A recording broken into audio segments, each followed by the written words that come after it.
On découvre ensemble Cergy Village dans le 95. Il est temps de découvrir l'un des plus beaux secteurs de la ville de Cergy, mon quartier coup de cœur, Cergy Village et Port Cergy. On commence par une partie de Cergy Village, le quartier historique de la ville. Loin du béton et des grands ensembles, ici, ce sont de charmantes fermes en pierre de taille, des rues paisibles et des champs à perte de vue. Ce village était autrefois structuré autour d'une rue principale.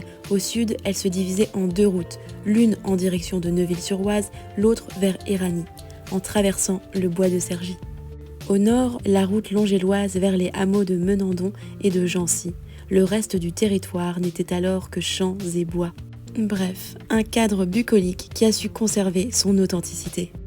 Et me voici à Port Cergy, un lieu qu'on pourrait presque appeler le petit port de vacances des Cergy-Pontins ou des Cergysois. Ouvert en 1991, c'est la toute première marina d'Île-de-France. Un véritable havre de paix au cœur de la ville, à quelques minutes de Cergy-Préfecture et de son agitation. Pendant plusieurs années pourtant, l'avenir de ce lieu était incertain. Sa concession, détenue depuis 30 ans par la Chambre de commerce et d'industrie d'Île-de-France, arrivait à son terme sans repreneur sérieux. Faute d'accord, la capitainerie et tous ses services menaçaient de fermer. Plus d'eau courante, plus d'électricité et surtout des emplois et des commerces en péril. Mais en février dernier, coup de théâtre, Jean-Paul Jandon, président de la communauté d'agglomération, a décidé de sauver la marina en actant son rachat. Après des mois de négociations, la CCI a finalement accepté de céder le site pour 1 euro symbolique. Oui, 1 euro pour préserver ce site emblématique et son activité touristique.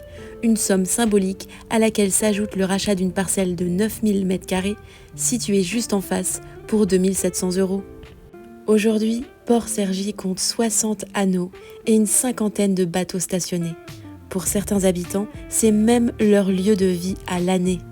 Et si l'on croise ici des plaisanciers venus passer un week-end ou une soirée, le port reste avant tout un espace vivant, ponctué de restaurants, de terrasses et d'activités nautiques. L'avenir, il est déjà en route. L'agglomération souhaite développer encore plus le tourisme fluvial, avec des balades en bateau sur l'Oise, des croisières entre Pontoise, Auvers-sur-Oise et Conflans, et même des bateaux sans permis, accessibles à tous.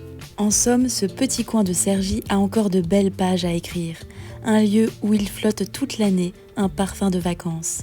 Un site emblématique qui a retrouvé de l'élan et qui s'apprête à voguer vers de nouveaux horizons. La suite, partie 2.